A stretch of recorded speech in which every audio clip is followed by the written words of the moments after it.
Tape வாங்கி வந்தாங்கறேன்.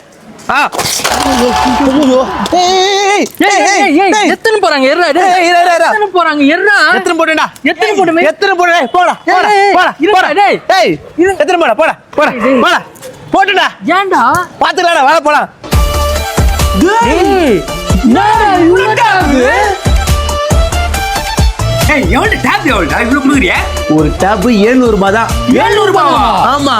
அது மட்டும் இல்ல இங்க ஒரு கிவ்வே இருக்கு. இந்த வீடியோ பாக்குறவங்க 100 பேருக்கு இந்த வீடியோ ஷேர் பண்ணி 100 கமெண்ட் பண்ணீங்கன்னா இந்த பூம் ஹெட்செட் ஃப்ரீ. எத்தனை பேர் ஷேர் பண்ணி எத்தனை பேர் கமெண்ட் பண்ணாலும் இந்த ஹெட்செட் ஃப்ரீ தராங்க. ஆனா நீ ப்ரூஃபோட எடுத்து வந்து காமிக்கணும், அப்பதான் தருவாங்க. 100 ஷேர் பண்ணா பூம் ஹெட்செட் தர. நான் 200 ஷேர் பண்ணுவேன், எனக்கு என்ன தருவா? நீ 200 ஷேர் பண்ணி இந்த வீடியோ கீழே 200 கமெண்ட் பண்ணா இந்த ப்ளூடூத் ஹெட்செட் ஃப்ரீ தரோம். உண்மையாவா? ஆமா. சரி நான் வரேன். அப்ப 300 ஷேர் பண்ணா நீ 300 ஷேர் பண்ணி 300 கமெண்ட் பண்ணா இந்த ஐவாட்ச் ஃப்ரீ. இவங்களுக்கு மட்டும் இந்த ஆஃபர் இல்ல, வீடியோ பார்க்க எல்லாருக்கும் இந்த ஆஃபர் இருக்கு. யாரெல்லாம் ஷேர்